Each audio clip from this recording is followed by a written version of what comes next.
Order. Welcome to meeting number 80 of the House of Commons Standing Committee on Finance, pursuant to Standing Order 108 Bracket 2 and the motion adopted on Tuesday, March 7, 2023.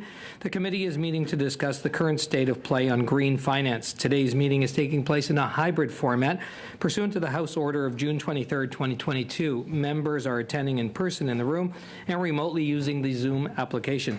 I would like to make a few comments for the benefit of the witnesses and the members. Please wait until I recognize you by name before speaking. For those participating by video conference, click on the microphone icon to activate your mic, and please mute yourself when you are not speaking. Interpretation for those on Zoom, you have the choice at the bottom of your screen of either floor, English, or French. For those in the room, you can use the earpiece and select the desired channel. A reminder that all comments should be addressed through the chair. For members in the room, if you wish to speak, please raise your hand. For members on Zoom, please use the raised hand function. The clerk and I will manage the speaking order as best we can, and we appreciate your patience and understanding in this regard.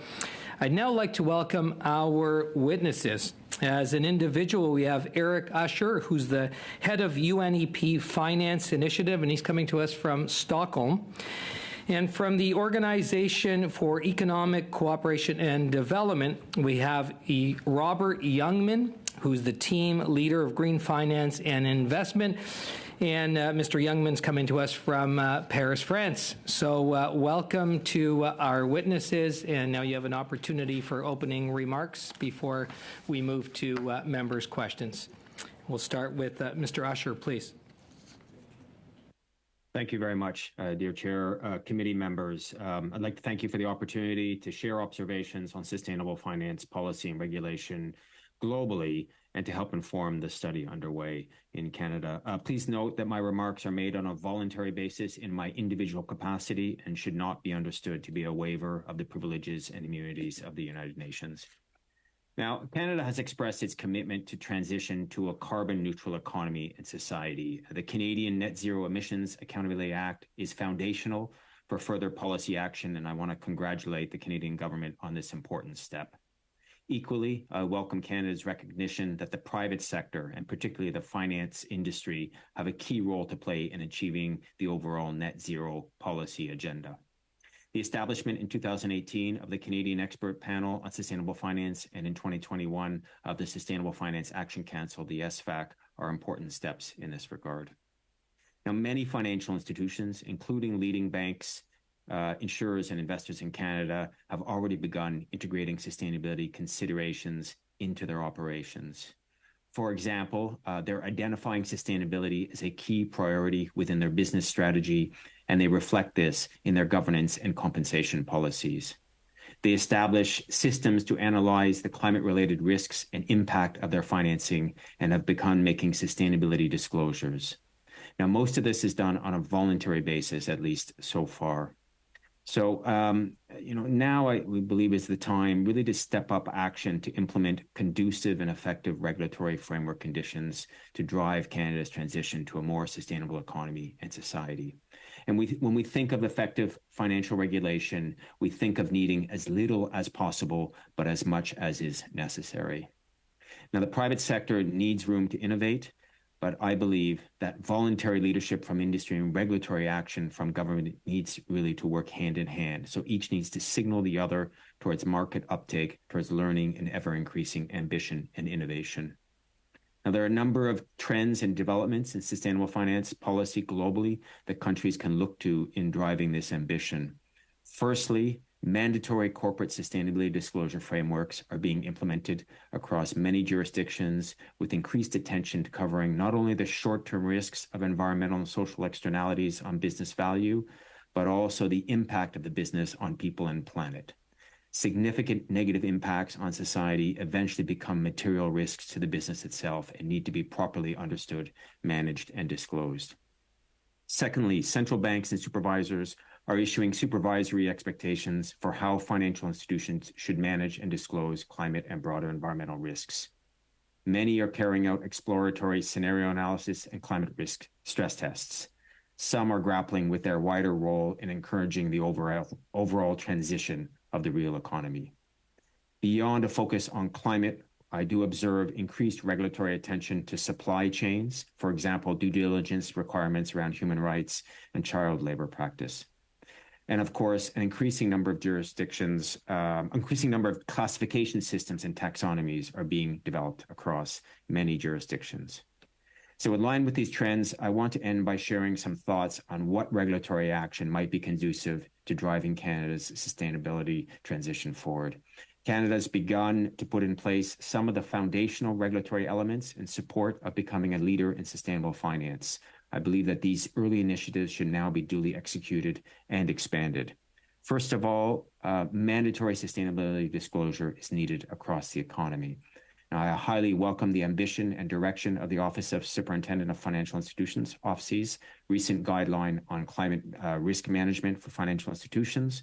At the same time, I encourage regulators to expand such requirements also to the broader economy and non-financial corporates, as this is the only way to ensure sound transparency across the economy. Now, my understanding is that the Canadian Securities Administration, the CSA, is actively considering such disclosure obligations, and I highly encourage rules to be adopted as soon as possible, in line with international best practice, such as the framework developed under the International Sustainability Standards Board, the ISSB. Over time, companies should be required to set clear climate targets and to publicly disclose their transition plans. Second, broaden regulatory action beyond climate. It would be an important step to step up regulatory consideration of the risk and stability implications of broader environmental risks, such as biodiversity loss, soil erosion, pollution, and other factors. Now, as a host to the landmark Kunming-Montreal Global Biodiversity Framework at the end of last year, I really encourage Canada to become a frontrunner in this space. And thirdly, the taxonomy on how to enable the transition. Canada is a resource-rich economy, and the ability of its sectors to attract the capital needed to transition to sustainable business models will be key. Canada's transition taxonomy, helping corporates and financial institutions identify sustainable economic activities, will be crucial. And I welcome the Taxonomy Technical Expert Group's recent roadmap report and highly recommend prioritizing the finalization of the taxonomy in close collaboration with industry. Building on this taxonomy, I commend the 2030 emissions reduction plan announced last year to develop sector-by-sector pathways for Canada to reach its emission reduction targets. Last point, underpinning all of this, Canada should continue to actively engage in relevant international fora working towards the alignment of sustainability measures and for improved interoperability of frameworks. Thank you for your attention. Well, thank you, Mr. Usher. And now we'll hear from the OECD and Mr. Youngman, please. Thank you very much, Chair. Thank you, committee members. Today, my remarks will focus on transition finance, and we'll dive into that topic. To achieve the Paris Agreement goals, all sectors of the global economy, and in particular, hard-to-abate industries, must rapidly decarbonize. This has given rise to several tools and initiatives in sustainable finance, and more recently in transition finance.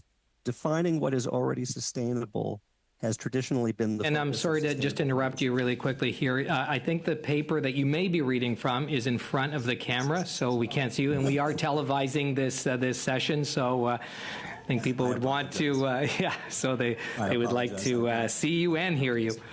So if that's possible, if you could do that, Chair. That'd be great. Thank you. It is absolutely possible. Thank you.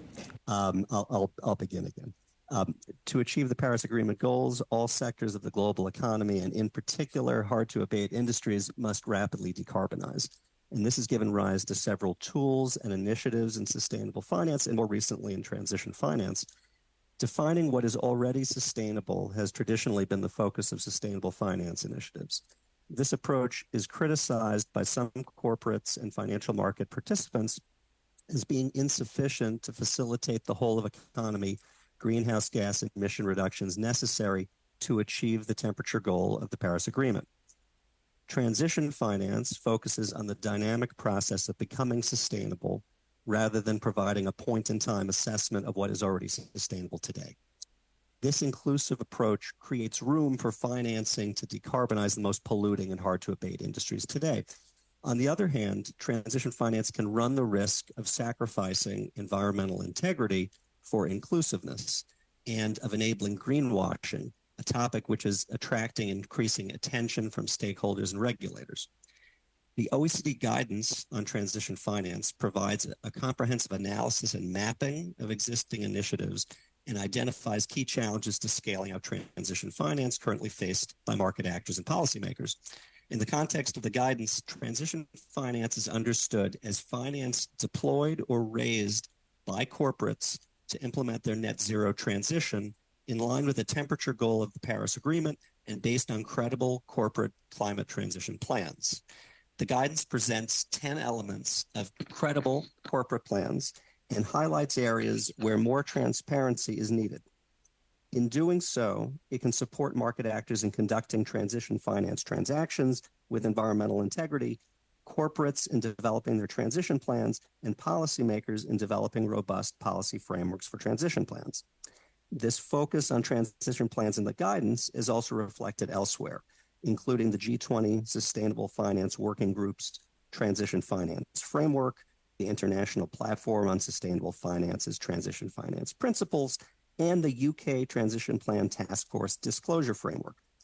Existing frameworks share several common elements, which they cover with varying degrees of detail, prescriptiveness, and stringency.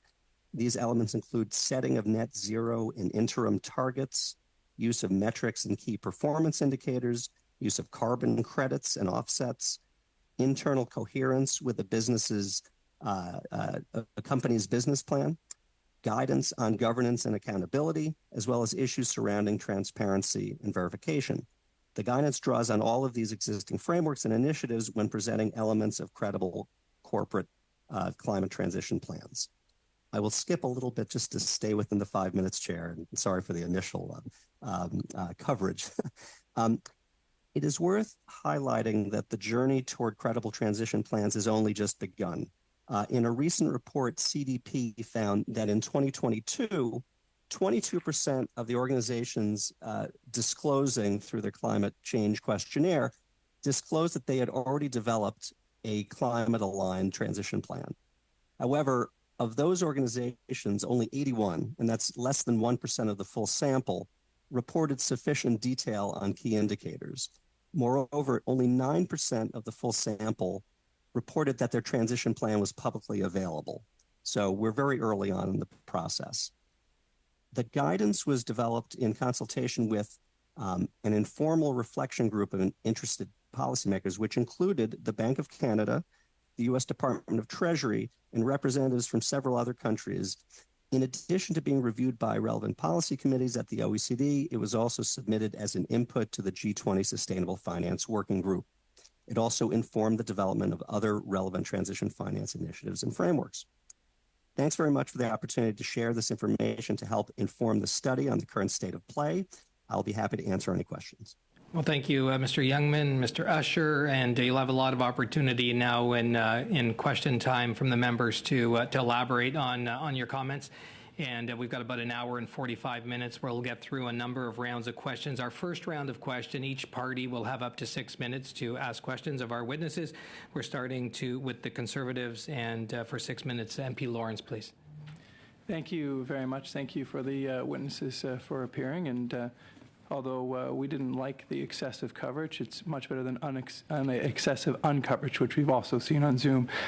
So we very much we very much appreciate your time there today. A little bit of humor to get us started there. So just Mr. Youngman and perhaps Mr. Usher, if you want to enter in this discussion as well. We do hopefully see that it will be a transition to net zero, and that perhaps will take many different forms. One of the things that I am really bullish on is clean Canadian energy. And so when we look forward, we saw the European Union recognize natural gas as a green fuel in their taxonomy, because they recognize, as I think is only factual, that natural gas will put less than half of the amount of carbon into the atmosphere than coal or some other technologies. And so and also natural gas is often necessary in an energy mix in order to pump energy, and when the wind isn't blowing for windmills or when the sun isn't shining for solar, often they go hand in glove, both natural gas with renewables such as solar and wind. And so when we're creating financial instruments, are we taking into consideration that natural gas can be part of the solution, especially given the geopolitical pressures that Europe has felt being as dependent as they are on natural gas? I'm hoping that we would be supporting clean Canadian energy and not actively defunding it. Thank you for the question. I would say the question of gas, it has been raised in the context of the European Union. It's certainly relevant in today's geopolitical context. And the question of whether it is compatible with 1.5 degree pathways is perhaps relevant here. And what we have seen from the IEA and the IPCC is that to reach net zero by 2050, there could be no additional fossil fuel exploration. Existing and planned fossil fuel infrastructure without additional abatement would exceed 1.5 degrees if it's used to the end of its lifetime. And continuing to install unabated fossil fuel infrastructure will lead to emissions lock-in. And by unabated, that means abatement essentially means interventions that substantially reduce GHG, capturing 90% or more. So in that context, transition plans that rely on investments in new fossil fuel exploration, sale, or distribution are likely not compatible with the Paris Agreement temperature goal and could lead to lock-in. However, in the context of developing transition plans, there's the consideration of whether over the course of the lifetime of infrastructure, it can be used for greener substitutes. And so natural gas pipeline being used for in the future for ammonia or green hydrogen. And so these are some considerations, for example, in the OECD guidance on transition finance, where transparency on plans in the future to help avoid emissions lock-in are important to give confidence to the finance community, which is looking to stay consistent on their side with the 1.5 degree pathway. Thank you. So Thank you very much. Sure. Thank you very much. Yeah, sorry, my time is short there. So it's clear where you stand on that. I would have some disagreement, as I think the European Union would as well, with respect to natural gas being perhaps part of the solution, not part of the problem. My other question, though, is almost the exact same question, just with respect to nuclear. Would your organizations, would your reports be in support of financing and providing financial instruments to support the growth of the nuclear industry? The topic of nuclear energy with respect to transition actually was a relatively unemphasized area. With respect to greenhouse emissions, it's widely recognized that nuclear energy would need to play a major role moving forward, and this is the choice of individual countries. And I guess I would say that the relevant question is whether the use of nuclear energy can be done in a way that does no significant harm relative to other environmental goals. Thank you for that. Like I said, my time is short. My apologies. Just one final question for you. So, In energy, the measure of productivity per worker is about 500, actually about more like 600 now, or even more of the contribution of GDP per worker. That, in contrast with the average worker who contributes in Canada about $55 per GDP. What is the contribution of a green worker to the GDP per hour? I'm afraid I don't have that answer. I'd be happy to follow Lawrence. up, however.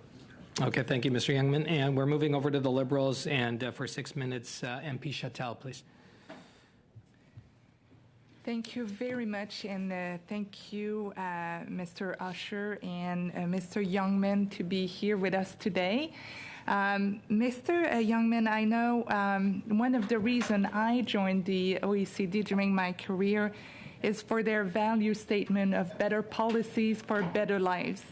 And I'm sure it has inspired you, but in very concrete way, would you be able to describe how the work you do for the OECD and your team on green finance could actually create better policies and better lives for Canadian and all OECD members?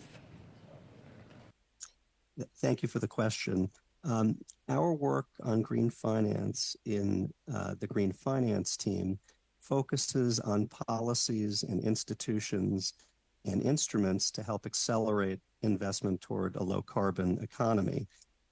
Governments are all faced by this enormous challenge to speed up the transition to a low carbon economy. And we feel that sharing best practice with all of our member countries and other partner countries is a good way to help inform domestic policymaking to choose the specific approaches that work best in this case for Canada. So we try to provide that best practice and also go into new areas such as transition finance where there's an important gap. And in this case, if high-emitting sectors do not rapidly secure financing to take ambitious action, then we're likely to continue with inadequate emission reductions to meet our climate goals. Thank you so much, Mr. Youngman. And when we talk about green finance, at the core, we first of all need to know what we are talking about. As for a Canadian, we need to invest, and we all share that values that we want to live in a clean country, breathe clean air, be safe in our communities. So we wanted to invest where our values are, but we need to know what is green finance, what is the transition finance. In the OECD guideline on transition finance, it highlights that there's a growing risk of greenwashing in transition finance. So can you explain how the work you published on developing sustainable finance definition and taxonomy can help Canadian and investors around the world invest where their values are? Thank you. Our work on transition finance has found that there is a mushrooming of different approaches by governments and by market actors on transition finance. The absence of universally accepted criteria raises questions about environmental and market integrity of transition finance approaches and potential risks of greenwashing. It's early in the development of this market, but this is also it's important to provide a maximum of transparency and guidance to companies that wish to be seen as serious in their effort to transition to low carbon. The guidance considers transition finance to be finance intended for emissions-intensive economic activities, those that currently have no viable green substitute, but are on their way to becoming sustainable or reaching net zero.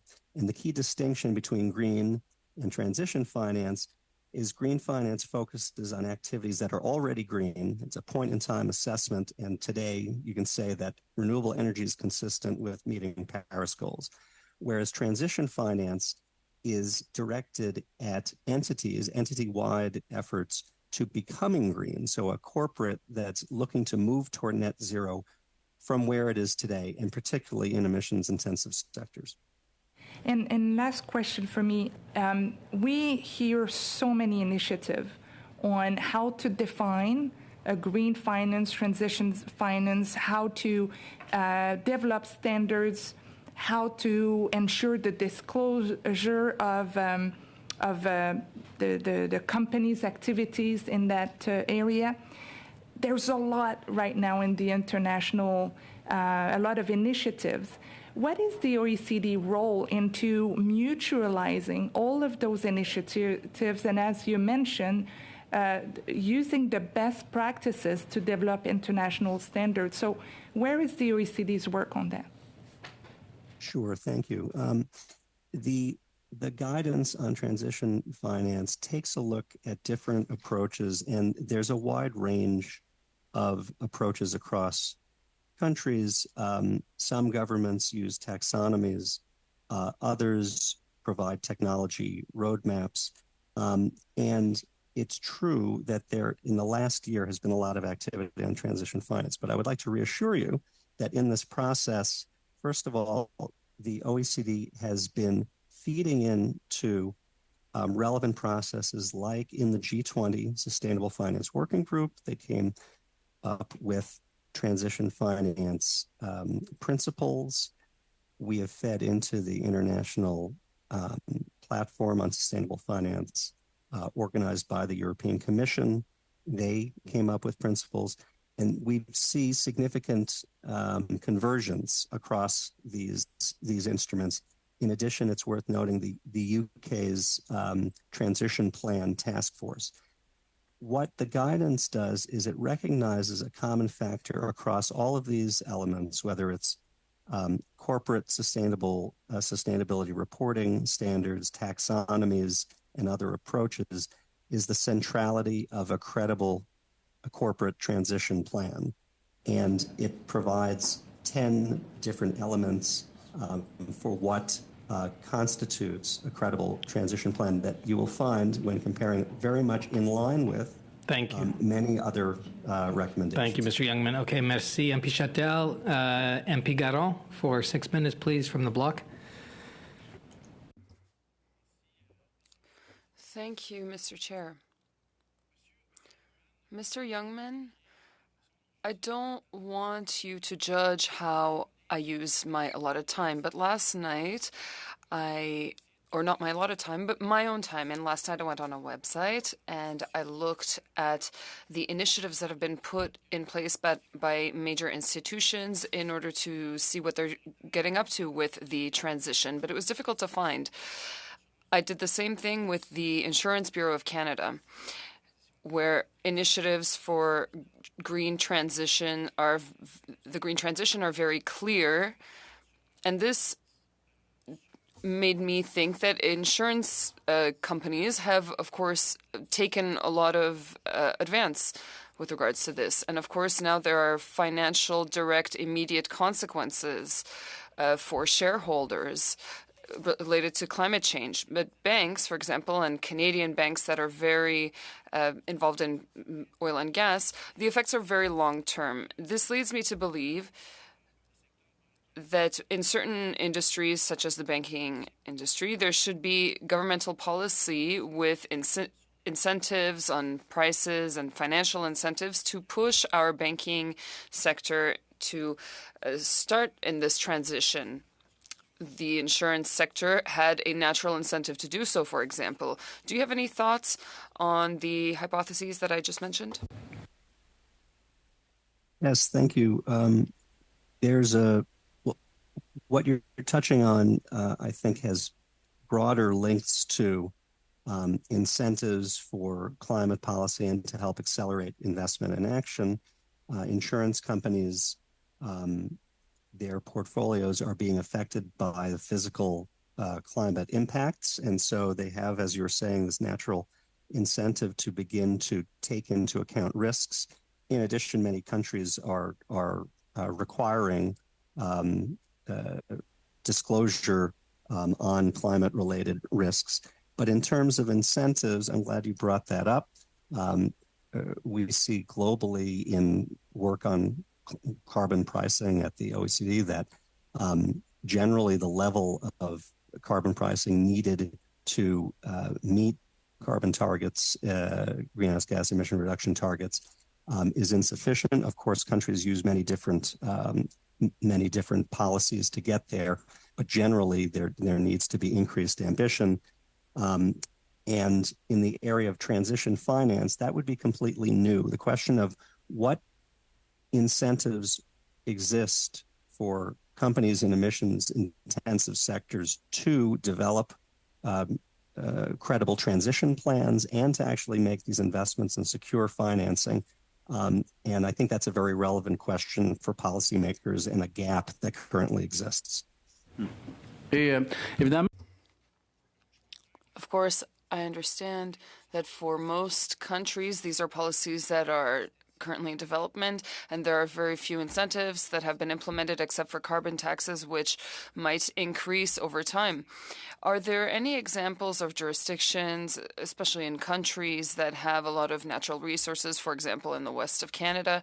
Are there any examples that we can follow for Canada to increase the transition with regards to the models that you've studied, for example? That's an excellent question.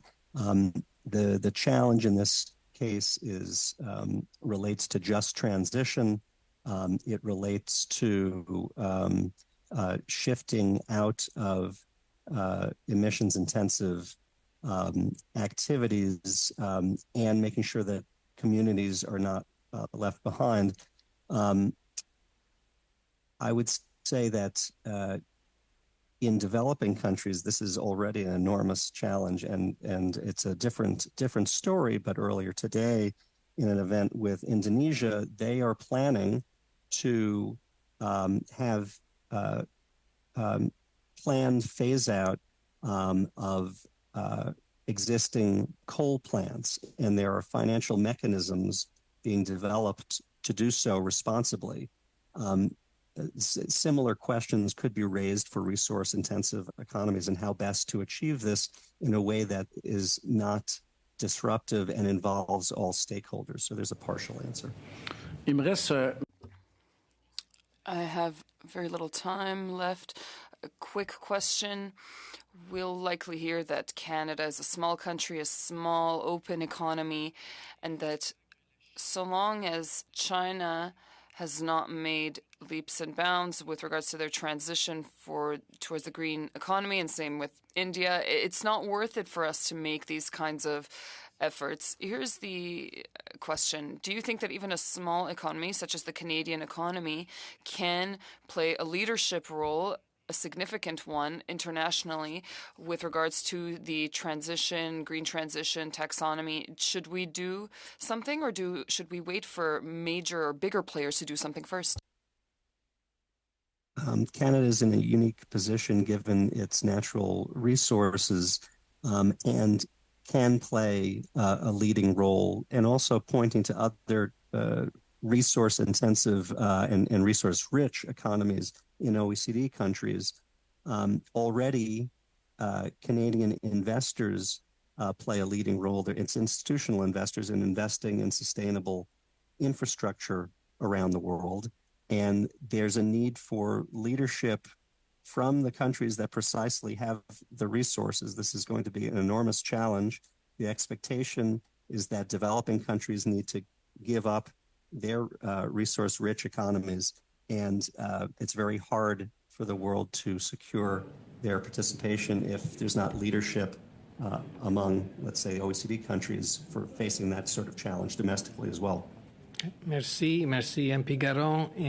Thank you. And MP Blakey, please, for 6 minutes. Thank you very much. So I guess maybe I'll just start with a few comments. Like, it seems to me that, and we were just talking about this, that, you know, in the insurance industry, for instance, they're starting to feel the financial effects of climate change. They're motivated to try and protect their profits from the potential harms of climate change. And I think that, you know, many insurance companies that are large enough are going to get the information that they feel they need from companies that they're considering investing in order to be able to make their own decisions about what makes sense for them and what doesn't. I think the trick here is figuring out how that's done in a transparent way, how that's done in a way that marshals those financial institutions' investment toward a credible climate plan. And I think also ultimately in a way that that Canadians can digest, because I think a lot of Canadians, when they're thinking about their own personal savings for retirement and want to be able to have some stewardship over their own money and resources and feel like they're contributing to what they see as being the solution. So I just want to start from that point of view. If I'm your typical Canadian with a little bit of savings and I'm thinking about my retirement and I want to invest in a way that I see as contributing toward part of the climate solution, what are the things that have to be in place that are not currently in place to give me confidence that I'm not being had by some greenwashing venture, and that when I think I'm investing in something that is part of ultimately reducing our carbon emissions and meeting our climate targets, that I actually am. What would you say are the components missing, either in the Canadian specific context or internationally, in order for me to have a regime that I can trust in the way that a lot of Canadians trust the Canadian Food Inspection Agency, for instance? Like, Canadians don't do their own research usually when they go to the grocery store to ensure that their food is safe, because there's a regime in place that they have confidence in that says, okay, well, when I'm buying this product, I can take it at face value because a regulator has done the homework behind the scenes to ensure that I'm getting the product that the company I'm buying it from says I'm getting. What do we need in place in order for Canadians to be able to invest their money in climate solutions? Mr. Blakey, Mr. Chair, just checking, is this a question for myself or for Mr. Usher? Well, I'm happy to have either panelist answer or both. So whoever wants to jump in is more than welcome just to do that. Maybe I'll just say something quickly, leave some time for Mr. Usher if he wishes. An interesting model is the EU, and they have Paris-aligned indices and rules around developing such indices. Given that pension savings, a very significant portion of that is in passive indices that track broader market indices, the development of rules around what climate and Paris-aligned indices from a Canadian perspective could be very helpful if the regulator seeks to do this, given the trillions globally in savings that can be used. So there's a short answer. Mr. Usher, do you have anything to add? Yeah, maybe just I think it's what you frame out obviously is what we need in all jurisdictions. That beneficiaries and customers and clients, they need to know when they buy a service and when they invest in an activity that they're doing it credibly. And I think the financial markets, which have been in development, it was 500 years ago that there was a monk in Italy who sat in a cave and drew up the first, essentially what became the accounting profession. It took 500 years, and we still have to admit every so often they get it wrong. And so I think the world of sustainability, climate, ESG is much younger, and it certainly doesn't have it right today. And I think it's done a lot of work. It needs to have a lot of improvements. And I think, as we heard earlier from MP Chattel, there are a lot of competing frameworks. I think the ISSB, and as I understand in Canada, the CSSB to implement, is an important way to merge together frameworks. And the important thing is, when someone provides financing, whether it's a bank or an investor, they should start to be able to disclose what that financing is used for, what the impacts of that financing, emissions and otherwise. Once they get a better grasp on that, they disclose that to the markets. We have market functionality. As long as the markets are credible, then the information gets to the investors, to the decision makers, and to the clients to actually know essentially what they're investing in or what they're buying. It's not that different from the financial markets to textiles, to all aspects of, consumers, they want to know what they're buying. When you buy a can of soup, you want to know what's in the soup. And so the ingredient levels, they are still being perfected. They are not perfect, but we are seeing a large influx of effort to try to work that out. There will be some misses, and there will be some, this notion of greenwash, but overall, done right with a good, proper oversight from market regulators, we believe there's good potential that the financial sector is a large part of driving this needed solution. I think I have about 30 seconds left, so I'm just going to throw out a question that maybe we can circle back to. But I'm wondering how important a carbon budget is to give certainty to larger investors. Like, how important is it for a country to be working backward from a goal in order to give investors some certainty around, when they're trying to cite an investment, particularly something that's very resource intensive, and they want to know that the goalposts aren't going to change on them. They can really only get that from a government plan around emissions targets for a country. So how important a role does something like a carbon budget play in giving larger institutional investors certainty about citing investments in a particular place? So just hold on to that, member. You'll get an opportunity in this next round as we get into it to get to that question. So this is our second round, members. We're starting with the Conservatives, and thank you, MP Blakey, for that your round. And we're starting with MP Morantz. Thank you, Mr. Chair, and thank you to the witnesses for being here. It's been a very interesting discussion. Mr. Youngman, I just want to firstly follow up on a question that my colleague, Mr. Lawrence, was talking to you about, which is the inclusion of investments in nuclear. You said in that round that nuclear needs to play a role in energy transition. Do you think that the Canadian government made a mistake by excluding nuclear from their green bond program, while other jurisdictions like the UK are including nuclear in their similar programs? That's a tricky question from an OECD standpoint, given that we work with a number of governments.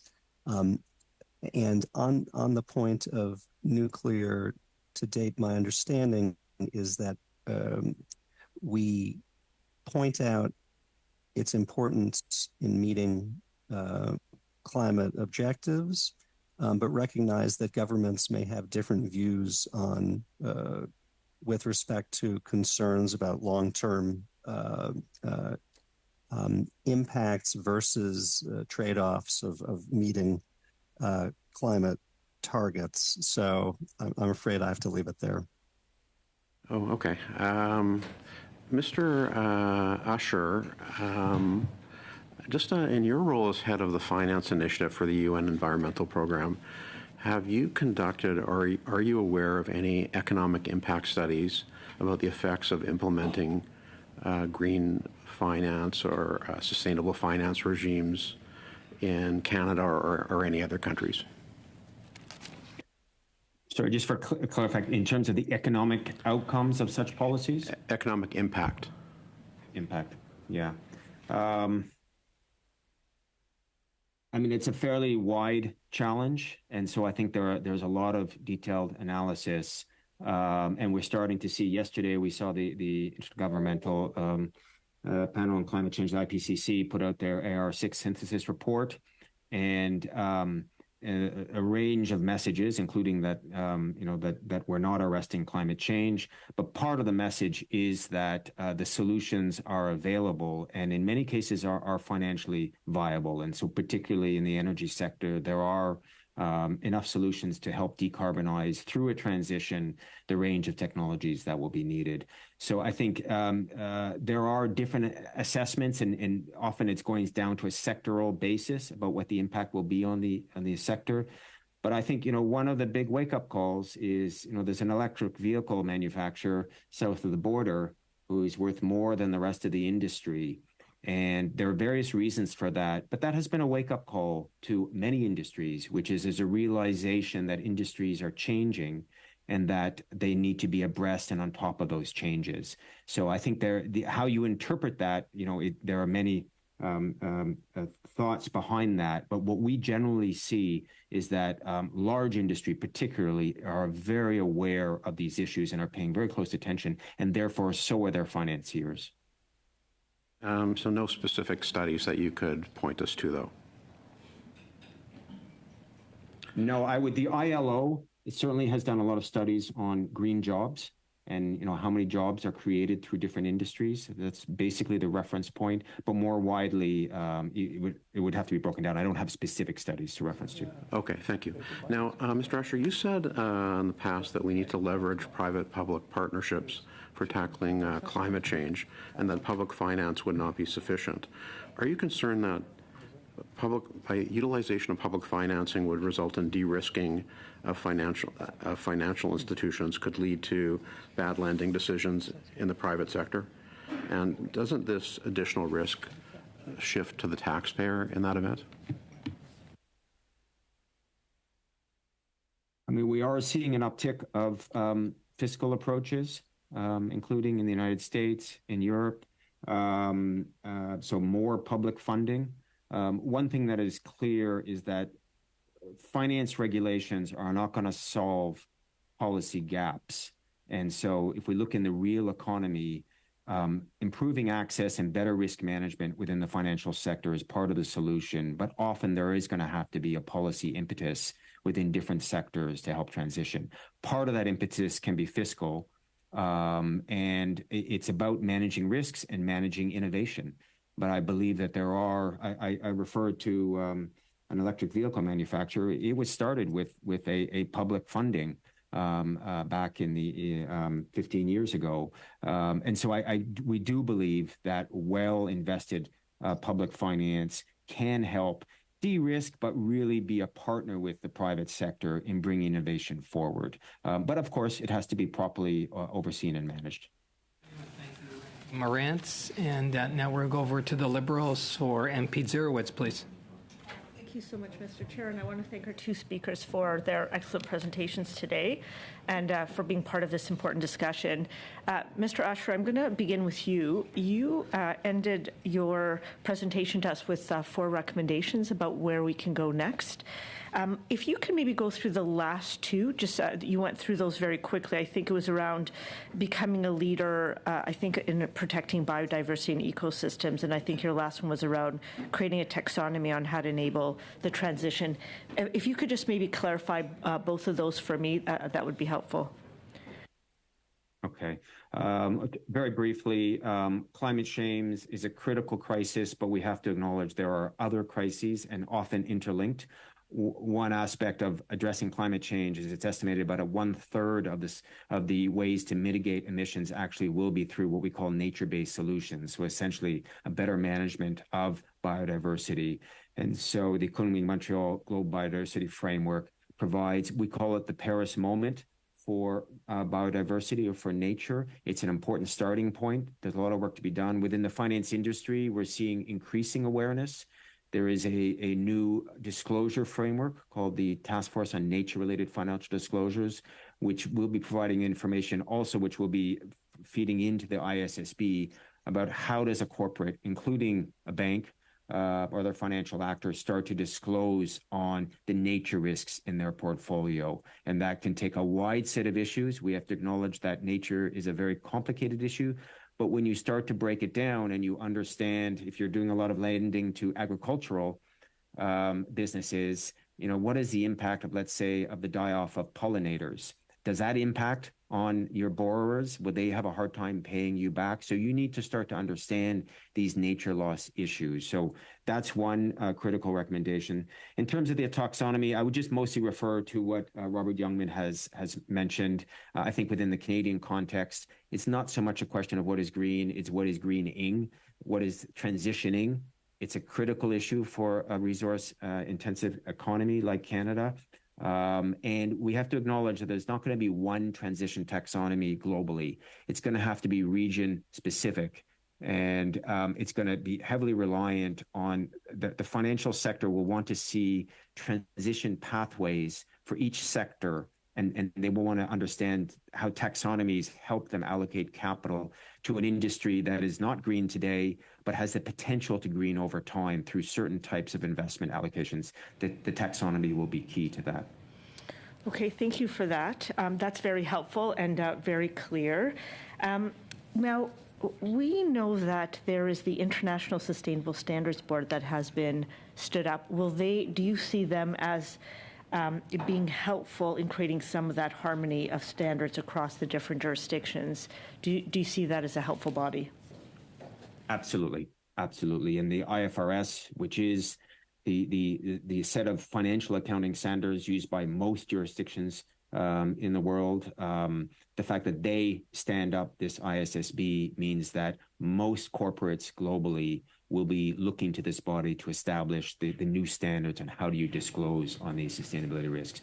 So not to say that they're going to be more ambitious or they're going to be more detailed, but they're going to drive convergence, which is, as we heard earlier in the discussion, is going to be quite important. So yes, high expectations to drive uptake through the ISSB. Thank you so much. And then my last question is for Mr. Youngman. Mr. Youngman, in March of this year, the OECD put out a report, the Economic Survey of Canada. There was a chapter on decarbonizing Canada's economy.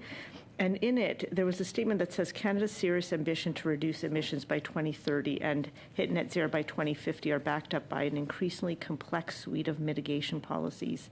Now, our discussion typically is centered around price on pollution when we're talking about Canada's climate emissions plan. But would you be able to elaborate a little bit on the other measures that help make this package complete? Good question. Not having authored that study, I will be perhaps a bit imprecise. Carbon pricing and the minimum carbon price set at federal level would seem to be very important. Measures to encourage investment, perhaps through tax credits, can be very helpful.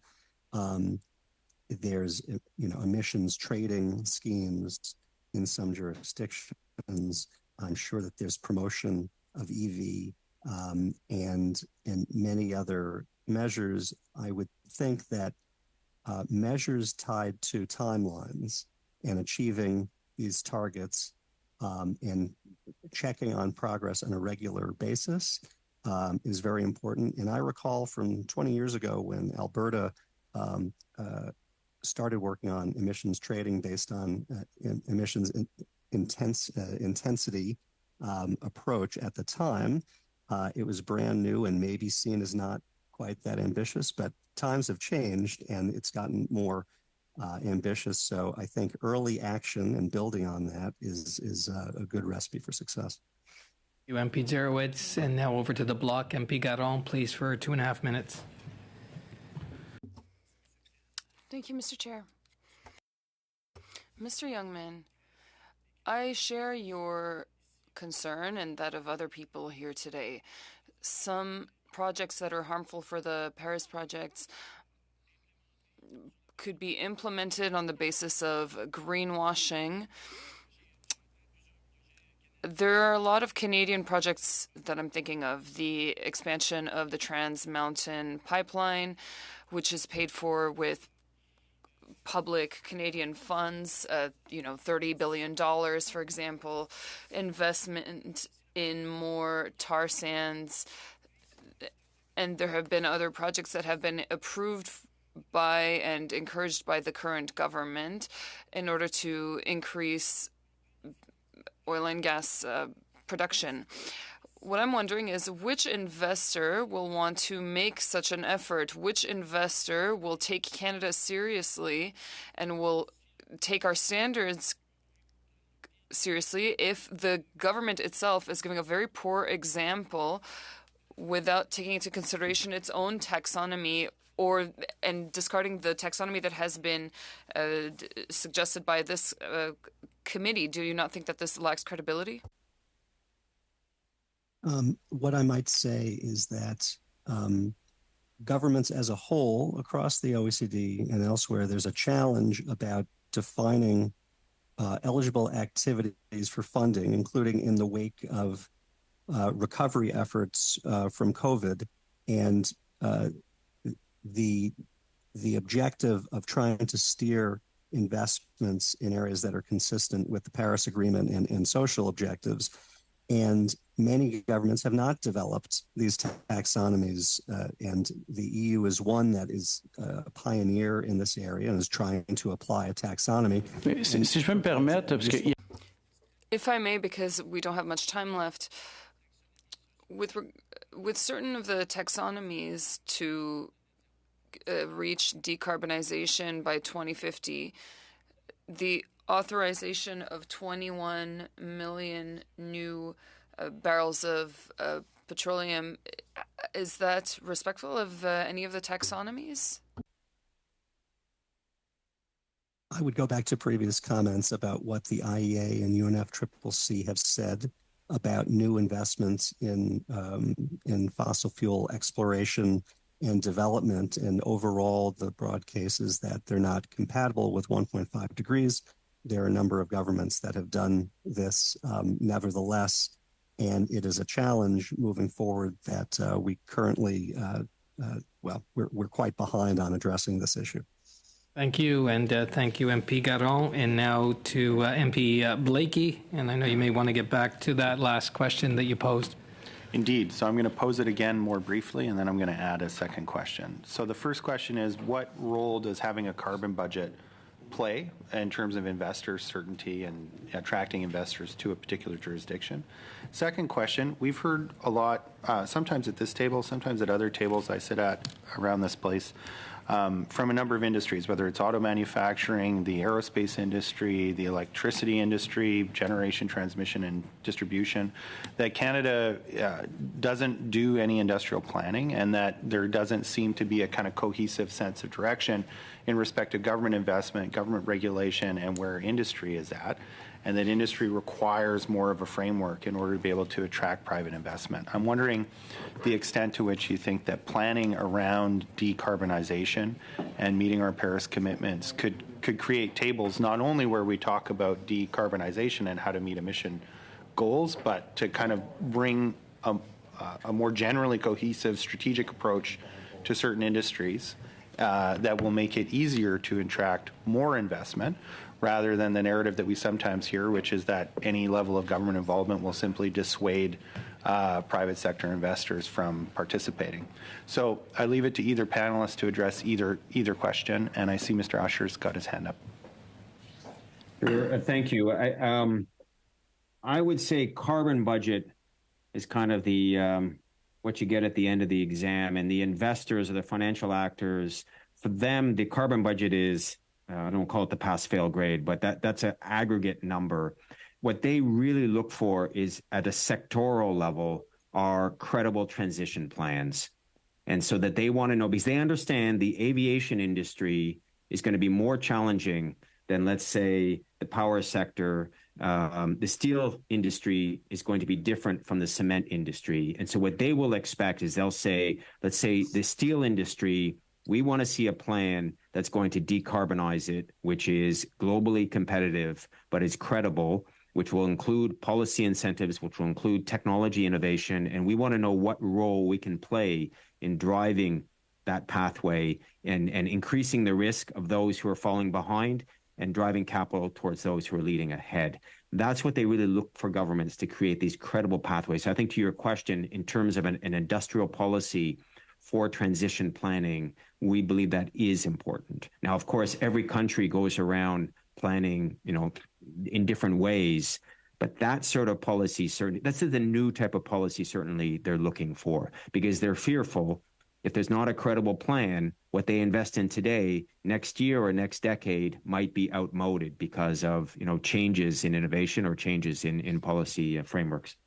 Thank you, and thank you, MP Blakey. And now we're going to the Conservatives. MP Lawrence for 5 minutes, please. Thank you very much. I actually want to follow up on a question from my Bloc colleague with respect to Canada taking leadership. And let me just be clear, it's not that I don't believe that Canada should take a leadership position. I do.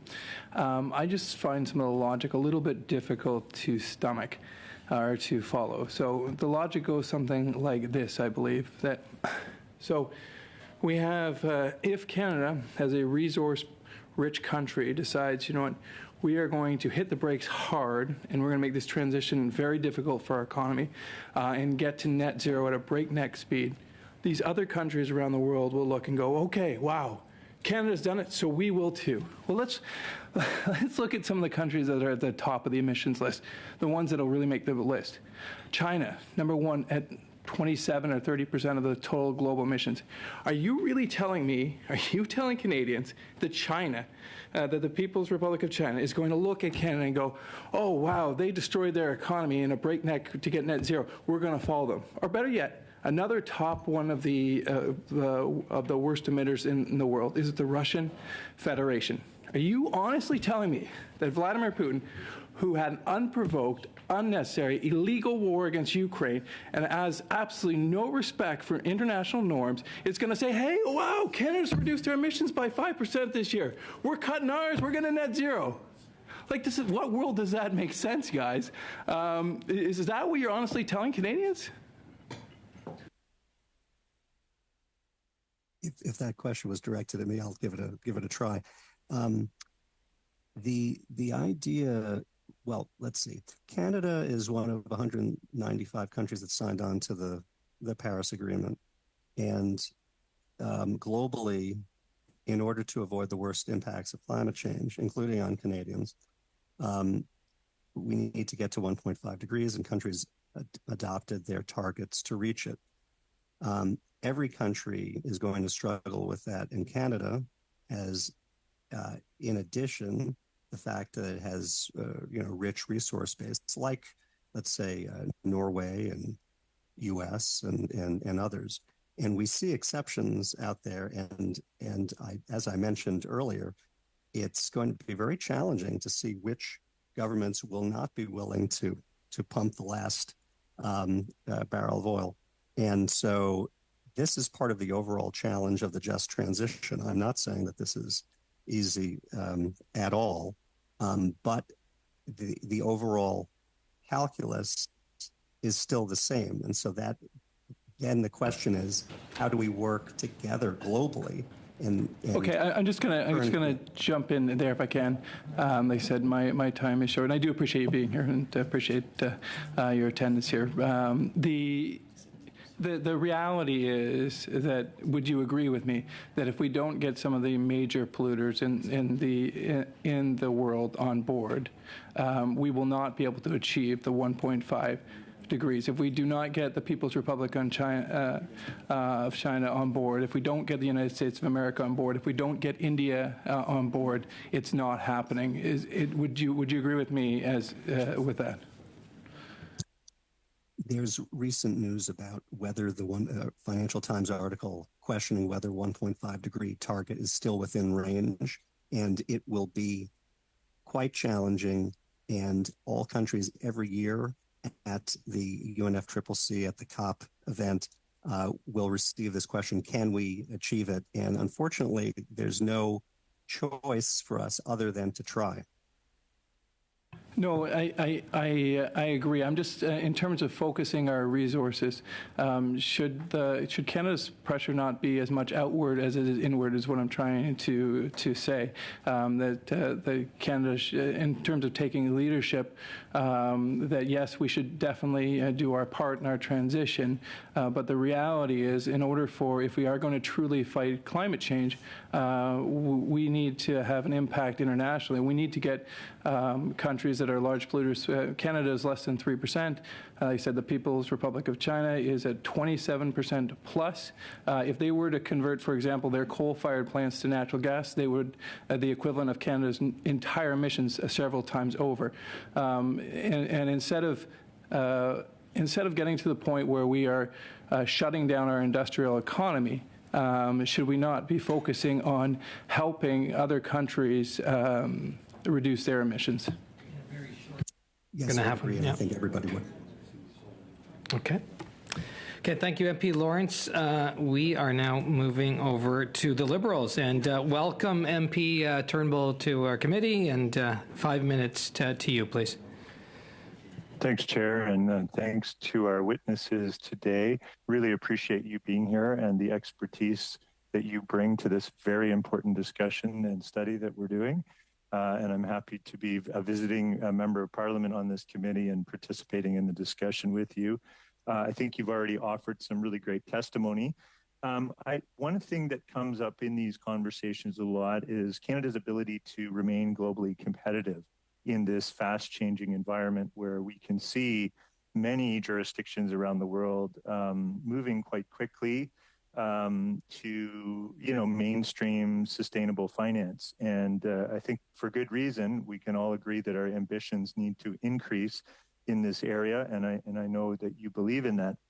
But I think one of the challenges is how do we as policymakers offer a predictable kind of environment, a regulatory environment that everyone, all market actors can participate in and have confidence in, right down to the Canadian public.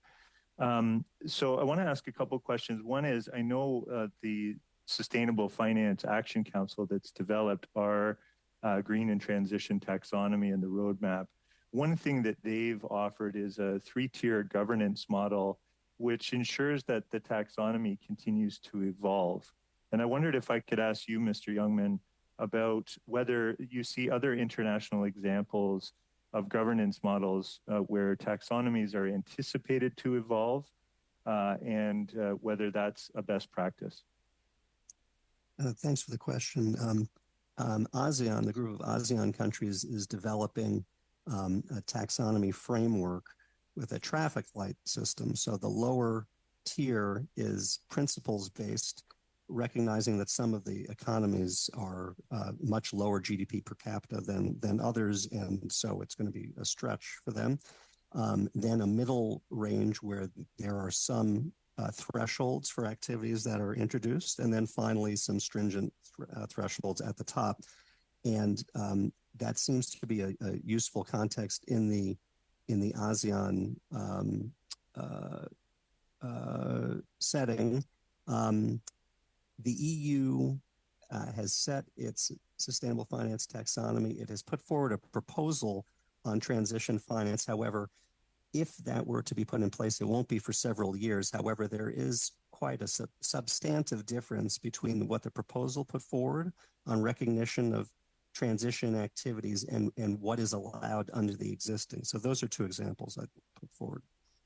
That's great. So, I mean, one of the concerns that comes up often in these conversations around the difference between green and transition, investments is, will the transition investments take finance away from, like, pull market actors into these higher emitting industries where we're trying to mitigate risk? And so, Mr. Usher, maybe I'll go to you first for a comment on that, and then Mr. Youngman, I'm interested in what you have to say, whether this is the case or whether we can ensure that that the green investments are actually getting the primacy and preference. I mean, this is as discussed about industrial policy, and these are the things you're taking into consideration, and certainly there will be some economic impacts. I think, and this is why we, this term, the just transition, which is, trying to understand what will be the job impacts, how do we retool industries and communities. I think one of the wider considerations, and this is why the finance industry is stepping up in many ways, is the reality is, most parts of the transition in terms of climate mitigation, at least, does require more upfront investment. Typically, if you talk about a wind farm or a solar plant, you have to do CapEx, capital expenditure, to build a farm. Once it's built, it costs less to operate. So in terms of economic output, it can actually be quite positive, but the finance industry has to be on board. And I think that's why it's so critical in your discussions here. If you don't have the environment for them to allocate capital to this significant CapEx requirement, then you will fall short and you will not be able to deliver on this strategy. So thanks, obviously, Mr. Usher. Yeah. I appreciate that. Thanks. Maybe you can leave it there, and I'll ask Mr. Youngman to weigh in as well. Because Mr. Youngman, the way I heard your opening remarks was that we're really working towards a whole of economy approach, and that these high emitting industries have to make the transition as well. They're not just going to immediately disappear. So how do we help them make that transition while not compromising investments and capital flows to much better investments, which would rate higher on any scale for ESG. Thank you, MP Turnbull. That is the time, Mr. Youngman. So we do have to move over to the Conservatives members. We're moving into our third round of questions. Maybe in a further question that you'll be able to answer that, Mr. Youngman. But now with the Conservatives, I have MP Lawrence up. Okay, so our MP Morantz for 5 minutes, please. Yeah. Thank you, Mr. Chair. Mr. Youngman, I just wanted to follow up on the last question I was discussing with Mr. Usher about economic impact statements. You're part of the Organization for Economic Cooperation and Development. Surely that organization would have knowledge of economic impact studies that would have taken place on the implementation of sustainable finance regimes in different countries?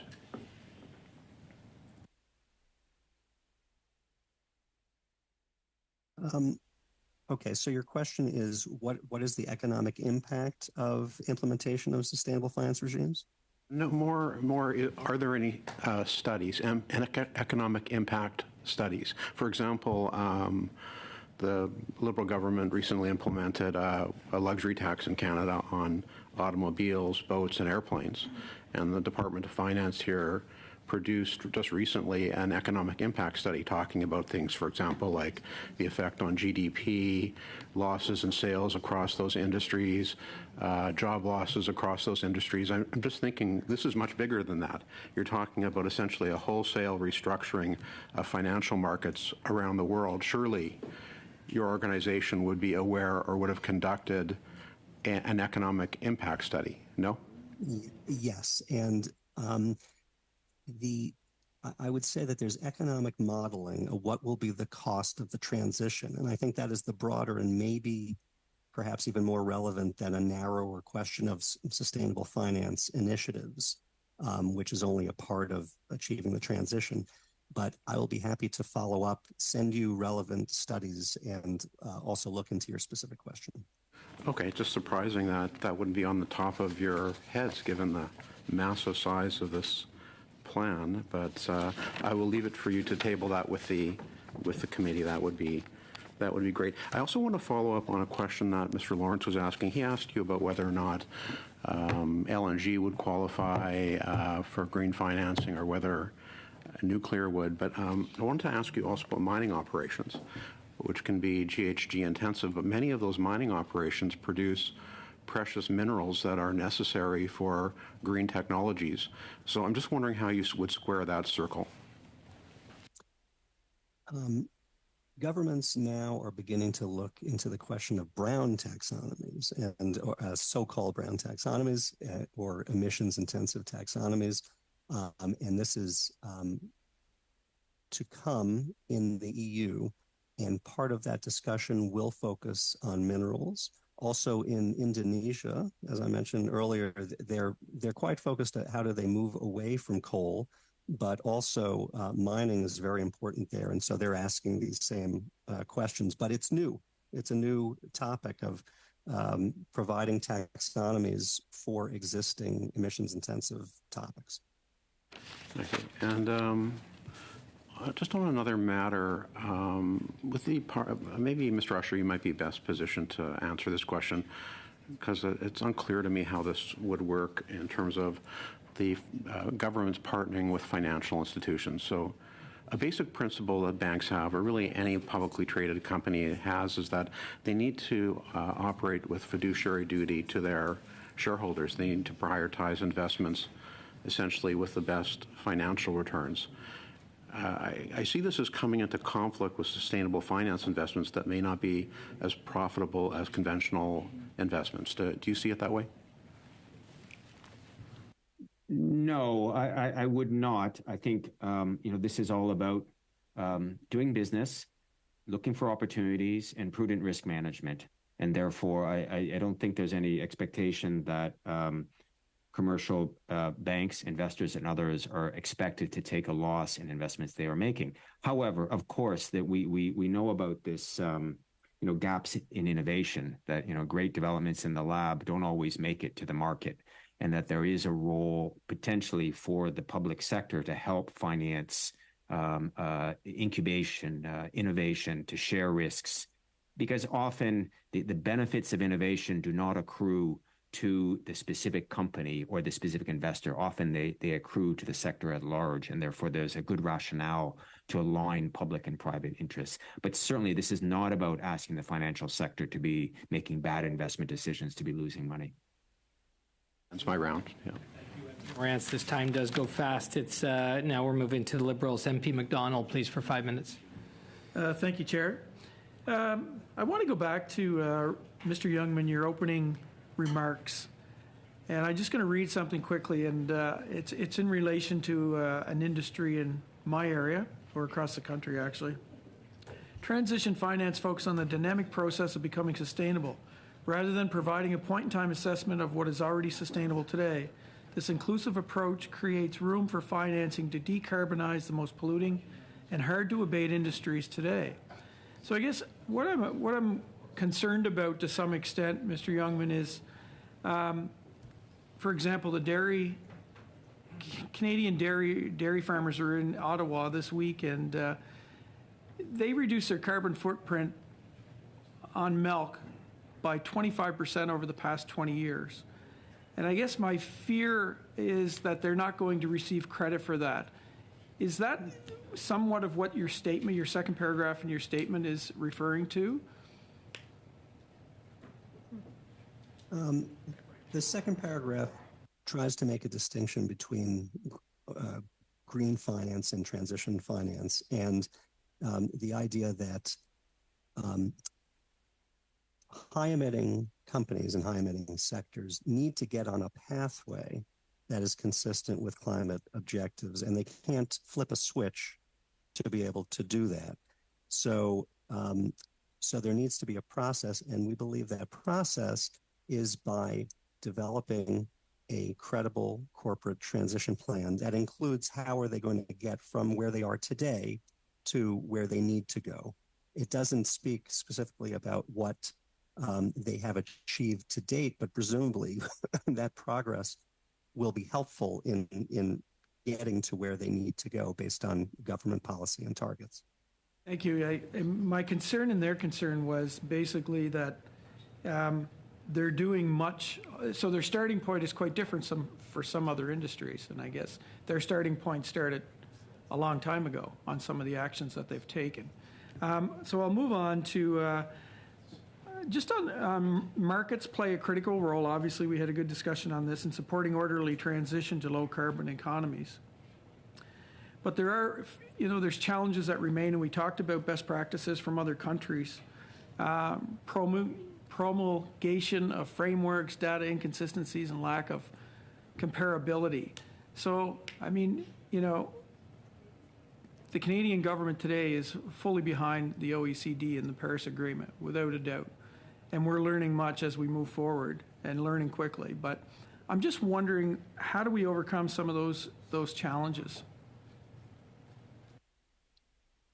Well, with respect to lack of comparability, Mr. Usher mentioned earlier there's a discussion about the ISSB, and that is a baseline disclosure requirement on sustainability that governments that can then implement.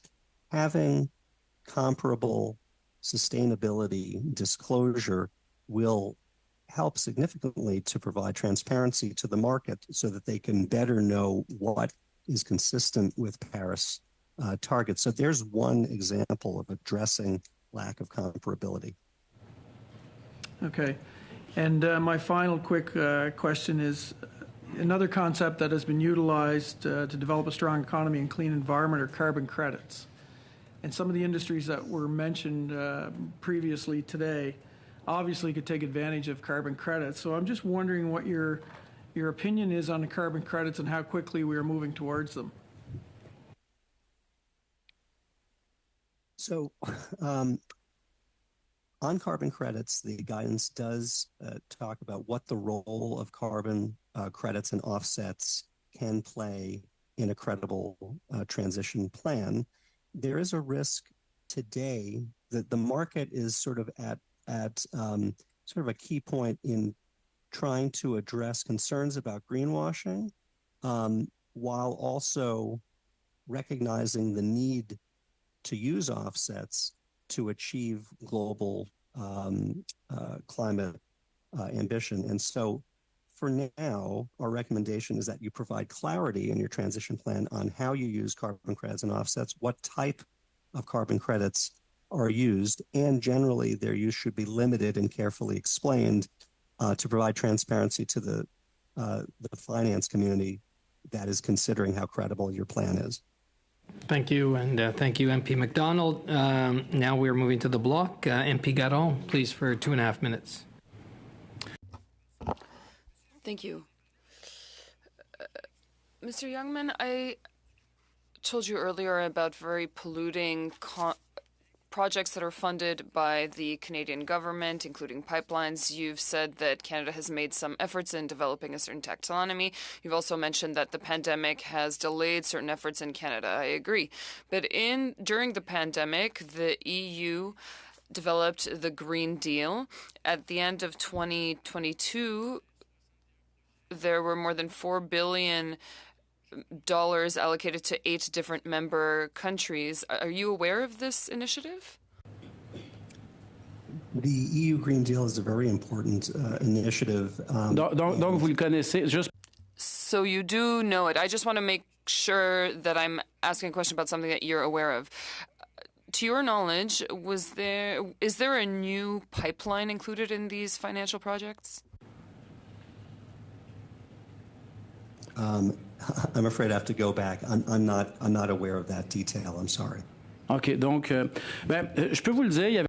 I can inform you, there is no new pipeline. There is no new extraction or project. And with the pandemic, the EU was still able to power through.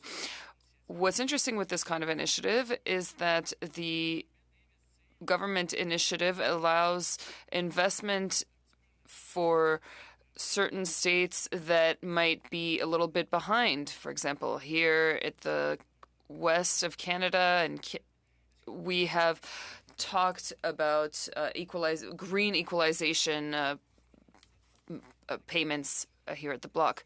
Do you think that there can be such kinds of funding systems like the one in Europe? I think that countries will be looking to address just transition considerations at the regional level, and it makes sense politically to address which regions will have economic losses and to try to provide a buffer to make the transition easier. So I think that these mechanisms are relevant, certainly to Canada and other countries. Okay, merci, MP Garon. And now to MP Blakey, NDP, for 2.5 minutes. Thank you very much. I just want to circle back to the comments of Mr. Lawrence and Mr. Morantz, because I think, in listening to them, it seems like it's a pretty simple picture. On the one hand, if other big international players aren't making good on their own climate commitments, there's no point in Canada doing it. And in the meantime, if you listen to them, it sounds like we're going to shut off all sorts of past investments that have already been made where work is already being done. But of course, that's not what most people are talking about. What most people are talking about is about future investments and the future of the Canadian economy. And there's two conversations happening there at the same time that are obviously related. We see this already in the insurance world, where they are realizing the impact, the very real financial and economic impacts of climate change on their business. And they want to mitigate those. They're not doing that out of altruism. They're doing it out of self-interest. Fair enough. But they want to do that. And so they're looking for investments, and other financial actors are beginning to look for investments that are going to help mitigate the financial and economic consequences of climate change. And what that means is that what we're talking about is creating the conditions for Canada to compete for international investment on the kinds of investments that those big market players are looking to make. And in fact, this is a way of diversifying Canada's foreign direct investment and going where the puck is headed. I mean, do you think that is also a credible story about the economic moment that we're in versus the story that says this is about destroying the Canadian economy for no good reason because we're never going to meet our goals anyway? Which do you think is the more credible economic story? I'll leave some time for Mr. Usher if he wishes, but if you look at the number of financial institutions that have taken on net zero targets, you know that they're very focused on what they are expecting has to be the case, which is that you need to take into account future physical climate risk because we see the impacts today of climate change. This is not off in the future, but also that economies are going to be transitioning. And so there is regulatory transition risk, and they need to address that. So they will be changing their finance and investments moving forward. They will be looking for the companies that are serious about transitioning and on meeting their targets. And there's a tremendous opportunity as well for technologies that are going to be needed to meet these global emission reduction objectives, and enormous economic opportunity there as well. Thank you. Short, if you do want to weigh in, about 15 seconds or so.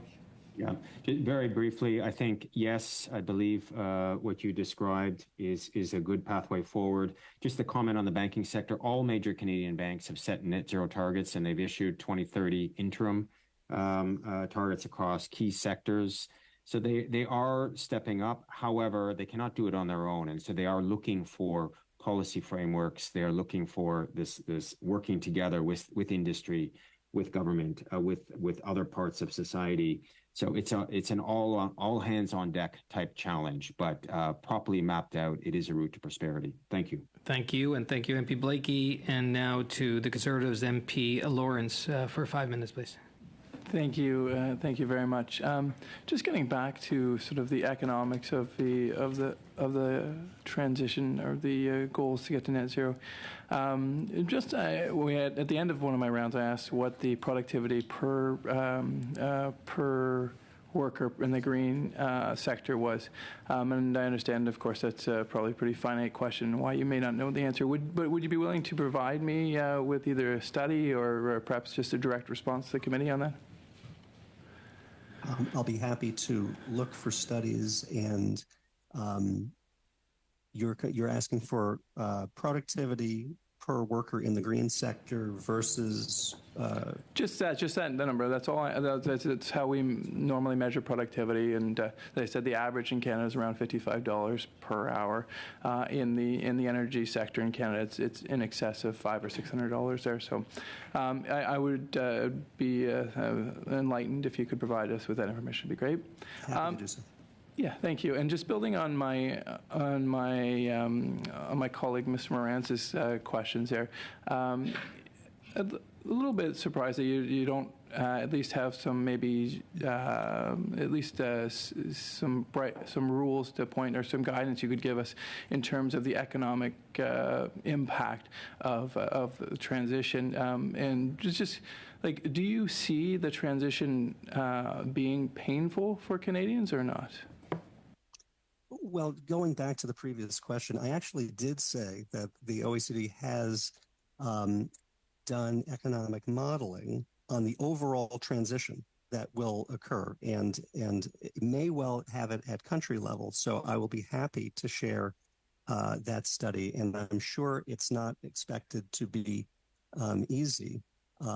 It's important to also note at the same time, not addressing climate has enormous costs as well, of course. And 100%. And totally agree with, I think, everyone here that climate change is a pressing challenge.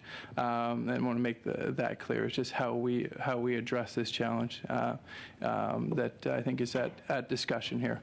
So, just getting back to some of the economics of the of the transition.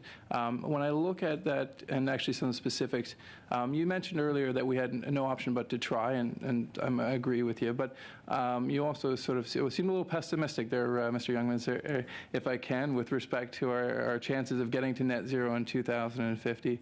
I was wondering if you could comment specifically on Canada's ability to get there, given the fact that we have not, in the last 8 years, achieved one single environmental climate change target. Very interesting question. I was referring to a Financial Times article raising the question about whether 1.5 degrees is still within range. And the reason is when you look at global emissions, we have to peak by 2025 in order to get on that target, that path. That said, every 0.1 degree after 1.5 has significant impacts. And we can see in IPCC reports that the difference between 2 degrees and 1.5 degrees is enormous in terms of physical impacts around the world, loss of coral reefs and so forth.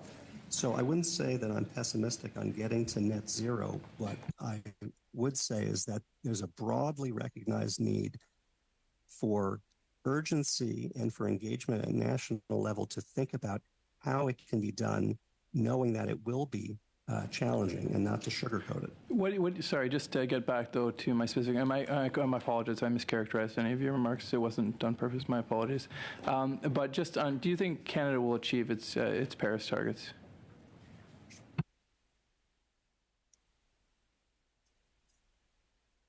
I think that there's always a question about what will be done in the future and what are current policies. And to the extent that there's a gap, political will can change that calculus. And it's easy to point to south of your border, to the U.S., where it was thought that the policies were not ambitious enough. And then, lo and behold, with the passage of the Inflation Reduction Act, suddenly there's significant hope about the U.S. being able to achieve its target. But sorry, I'll just get. Sorry. Time. So thank you, MP Lawrence, and now we're moving to MP Chattel for 5 minutes, please. Merci beaucoup, Monsieur. Thank you very much, Mr. Chair. I would like to reassure our witnesses. There is no question that Canada will pull out of the Paris Accord as Conservatives might like us to. Canada cannot isolate itself from the countries that are part of that agreement. We will continue to implement good policies to meet our objectives and live in a world where we can actually live. So I would just like to reassure everyone that, of course, this remains one of Canadians' objectives. And in order to reach these objectives, I would like to ask Mr. Usher and Mr. Youngman a question on the importance of having a tax on pollution as an economic mechanism in order to realize that green transition. Thank you. Absolutely agree. Pricing externalities is going to be one of the most efficient ways to deal with them, whether it's how you apply, let's say, a price on carbon. Obviously, the devil is in the detail, and we realize that there's important progress that Canada has made, and I'm sure there's more areas of improvement. If we go through price on carbon, taxation, fiscal stimulus, there are many ways to do it, but one way or another, pricing the externality is going to drive economic growth. And so, yes, would agree. And briefly adding to that, there are a range of policies that countries adopt, and there are political economy challenges sometimes with carbon pricing policies in some jurisdictions, despite the fact that overall it's an economically very efficient way to reach targets. And so, for example, you can see in the Inflation Reduction Act, the use of tax credits is by far the predominant approach, and that's only one approach, and other countries will take other approaches. Merci beaucoup. Thank you so much. We talked about the Financial Post. I have the article right here in front of me. Canada's carbon emissions have been reduced by 6.4% since 2019. So we are working hard to reach our goals. As I'm the last person, I think, who will be able to question the witnesses, I'd like to give you a final word. Talk to Canadians and tell them how important it is for you to make the efforts that you're making. The work that you're doing is very important so that Canadians can make investments that are aligned with their values. Do you have anything to say to Canadians? One thing I might say is that I believe that in Canada, in terms of values, there's a recognition of stewardship and thinking of future generations, and a question of what sort of world we can give to future generations. And in that context, it's essential that we redouble efforts globally to reduce emissions, and that governments engage with the knotty problems of actually getting there. There's tremendous progress that has been made in terms of cost reduction and probably unrealized progress that would come from unleashing private sector innovation and natural ability to innovate. And with that, as well as individual behavior, you will end up with a cleaner economy and a better feeling about how this generation has handled its stewardship responsibilities. Maybe just to add to Mr. Youngman's comments, change is the only constant today in industry. There are very few industries that are protected from disruption. And I think what we're seeing in terms of the climate crisis is that there are a lot of good examples of around industry actors and industries as a whole are embracing this change and are moving forward. And this is in many instances the largest economic investment opportunity that the economy has seen in decades. So I think there is a lot of capacity within Canada. We talked about the minerals sector. There's a whole finance industry who are very good at backing investments in the minerals sector, and that's going to be needed as we move into critical minerals in other areas. So there are a lot of benefits, a lot of opportunities. Thank you. Thank you, MP Chattel. And so for members, witnesses, I'm looking at the time. We've got about 20 or so minutes left. And as we do when we don't have time for a full round, we divide the time equally. So that'll be about 5 minutes per party. We'll start with the Conservatives of MP Chambers for 5 minutes. Thank you very much, Mr. Chair. I just wanted to follow up on a previous conversation with my colleague just about some of the costs. There is a report 1 year ago, actually it's from McKinsey, suggesting that it will cost the global economy $9.2 trillion to move to net zero. Is that a report that you're familiar with? And any of our panelists? Yes? Do you have any... Do you have any comments on whether you think it's higher or lower? What costs will be borne by governments versus what costs will be borne by the private sector? Where do you think the cost should be best placed? Should the private sector pay for this? Should the government pay for it? Should consumers pay for it?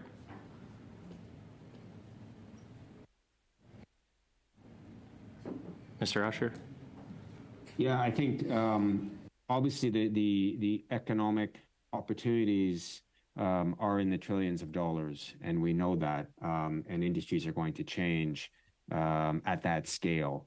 I think obviously it depends what perspective you look at, and much of the analysis shows that this is not a net drag on the economy. This is, as we've built out of the crisis, including in the post World War II era, significant investments in the economy is good for the economy.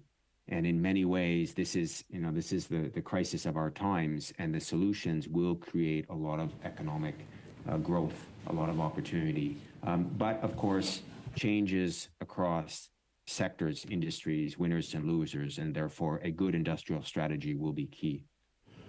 Thank you, Mr. Usher. When you say it won't have costs or it'll be a net benefit, are you relying on a study that shows the other costs associated or the other benefits, or is it more of it's a good idea because we'll create investment opportunities?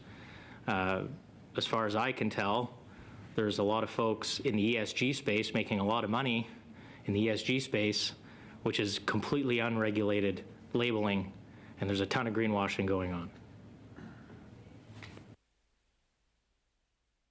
Yeah, I mean, I think this is a parallel issue.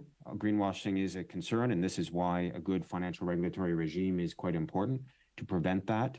I think in terms of the study you referred to is looking more in terms of the economic costs of making the transition.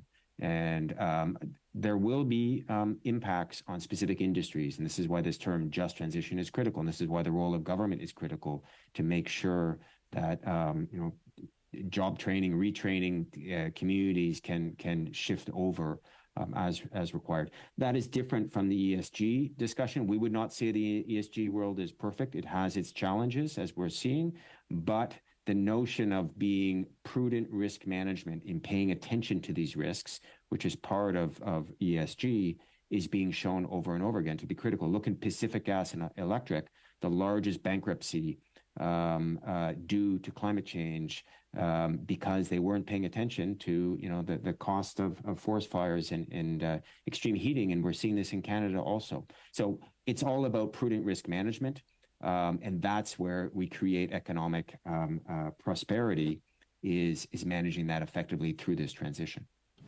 Fair enough. In Canada, RBC's report says it'll cost $2 trillion to get to net zero by 2050. We spend apparently about $15 billion a year, governments today. That number has to go to $60 billion a year. And we could be the best global citizens and do all of the work. But if the United States, China, India, Brazil, Russia, and others don't follow, we are asking a lot of people to pay a lot of money without necessarily knowing that it will have a significant impact. So I appreciate the dialogue we've had here today. I hope that we get really tight on what we mean by benefit and what we mean by cost. I think that's important so that people there's transparency around what things cost. But I'm somewhat skeptical that we're going to get there in a very linear path. Thank you, Mr. Chair. Thank you, MP Chambers. And now over to the Liberals, MP Zarowitz, for 5 minutes, please. Oh. Yes. Oh, my goodness. I thought I had a lot more time to prepare, Mr. Chair. But I will continue with I think, the line of questioning that Mr. Chambers had started. I'm a little bit surprised because I have a lot of regard for my colleague on this line of questioning. I will say to you that if we do not try and do everything we can to try to get to net zero, under a good regulatory regime and with prudent risk management and some of the other key things that we talked about today, we will be far worse off, and the costs would be much higher. And we're all policymakers here, so if we put our head in the sand and say, well, it sounds like a lot of money, I'm not quite sure if we'll get there because it sounds really complicated and it's going to be difficult and it won't be linear. Well, let's not do anything. That's crazy. Climate change is happening. Have you guys actually seen the International Panel on Climate Change report that came out? Just came out yesterday. It raised not one alarm bell. It raised ding, ding, ding, ding, ding, ding, ding. massive amounts of red alarm bells, and they're saying we are not on a path that is going to limit our climate change to 1.5%. So it is urgent that we stop sort of figuring out, oh, is it $2 trillion, is it whatever trillion dollars?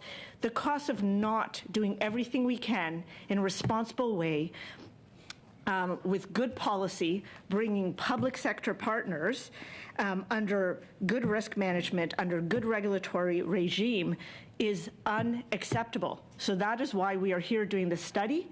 And so I'm trying to see what my question is, Mr. Chair, because right now I'm just finding a little bit crazy what I just heard a couple of minutes ago. And again, I have high regard for my colleagues on the other side.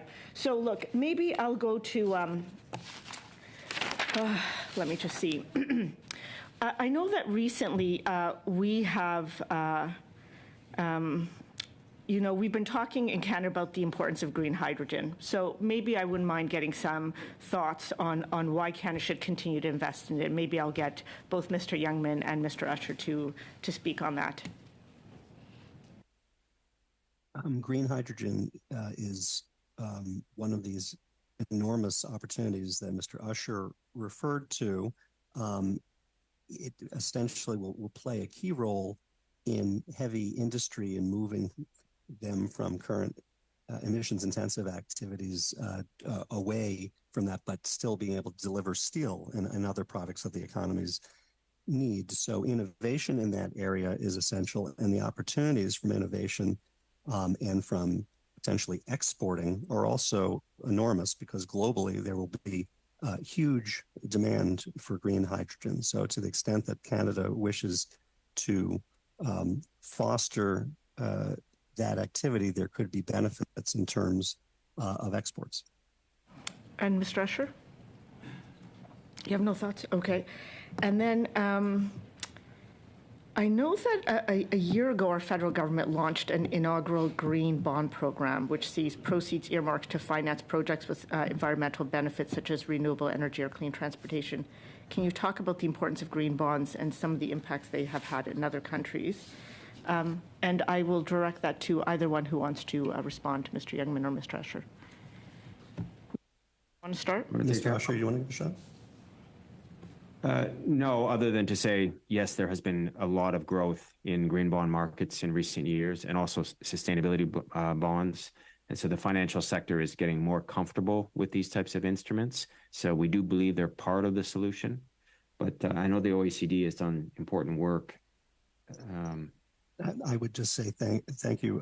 I would just say that green bond market has grown significantly, maybe with respect to Canada's green bond. There's a new sort of the new horizon for green bonds is linking green bond issuances to financing the transition. And I think that Japan will have announcements on this by the end of the year on their plan for financing the transition through issuance of these instruments. And I think they could provide an important signal about the seriousness of the government to meet its targets.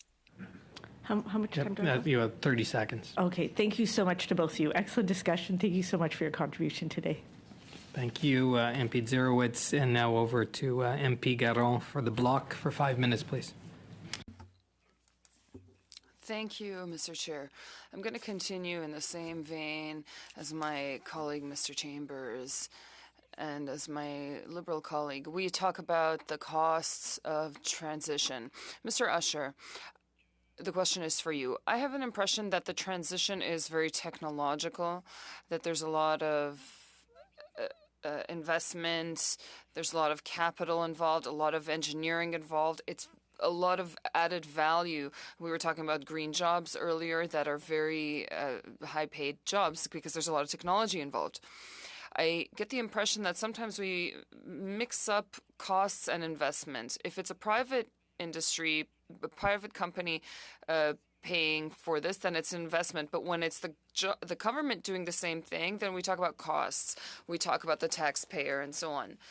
Indeed, For anyone who knows the economy or understands it even just a little bit, we know that investment leads to capital and leads to transition and economic growth, and the green economy will be a part of that economic growth. So here's what I'd like to know. Is it common for you to be faced with people who consider that investment is a expenditure and costly? There are people who have this perspective that the transition is costly. We will be going through one of the industrial revolutions, the most important one in human history. And if we don't do it quickly, then innovation, jobs, and technology, all of that will be done elsewhere, and we will have to import it.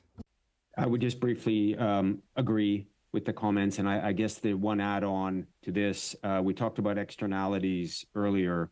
One of the problems with measures of economic growth in terms of GDP is it doesn't capture properly externalities. So there is a growing body of research and publications around the notion of how do you value in essentially investments in what is going to address things like carbon emissions in a way that works in the national accounts. But you're absolutely right. Private sector believes in investing, and those same investments, when government makes it, sometimes it's described as a cost, but it is actually, or certain types of those can be an investment in the transition, in working with the private sector to move in the right direction. Merci beaucoup. Thank you. Last question, maybe for the OECD, Mr. Youngman. I looked at what's been done in the last 3-4 years in Europe. I saw a quota revision and revisions for people who surpass the quotas in different sectors like forestry and so on. Same for, there are things that have been reviewed, norms that have been reviewed for renewable energy, energy efficiency. They've reviewed the energy taxes. There's been a revision of the adjustment mechanism for carbon at the border, something that we are very late on in Canada. They've norms on aviation, energetic performance of buildings, and that's just a few things.